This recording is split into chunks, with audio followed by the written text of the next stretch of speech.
पुनर्बांधणी नूतनीकरण करण्यात आलेल्या पोलादपूर बसस्थानकाची नामदार भरतशेठ गोगावले यांच्याकडून पाहणी व समाधान व्यक्त. पुढील टप्प्यात बसस्थानक पार्किंग काँक्रिटीकरण कंपाऊंड वॉल कामाचे संकेत. पोलादपूर जुने बसस्थानक अनेक वर्षांपासून मोडकळीस आलेले व दुरावस्था झालेले, प्रवाशांना गैरसोयीचे ठरणारे झाले होते.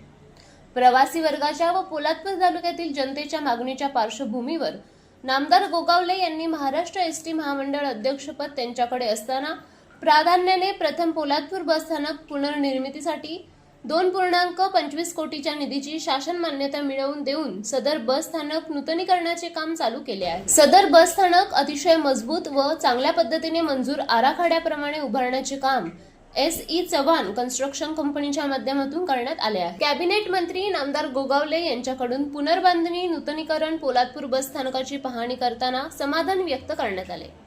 यावेळी परिवहन मंडळाचे रायगड व महाड येथील अधिकारी उपस्थित होते.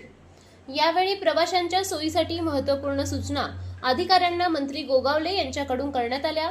तर पुढील टप्प्यात बसस्थानक पार्किंग परिसर काँक्रिटीकरण, कंपाऊंड वॉल, सांडपाणी दुर्गंधी मुक्त करून निचारा करण्याबाबत तातडीने प्रयोजन करण्याचे संकेत मंत्री महोदयांकडून देण्यात आले. सदर भेटीच्या वेळी पोलादपूर सभापती अविनाश शिंदे, तालुका प्रमुख निलेश आहिरे, पोलादपूर नगराध्यक्षा अस्मिता पवार, नगरपंचायत मुख्याधिकारी विनय शिपाई, उपतालुका प्रमुख सतीश शिंदे, युवा सेनेचे तालुका प्रमुख विक्रम भिलारे, विभाग प्रमुख लक्ष्मण मोरे, शहर प्रमुख सुरेश पवार, राजू शेठ धुमाळ, मंगेश नगरकर, शिवसेनेचे सर्व नगरसेवक नगरसेविका, निलेश कंक, सुनील तळेकर इत्यादी उपस्थित होते.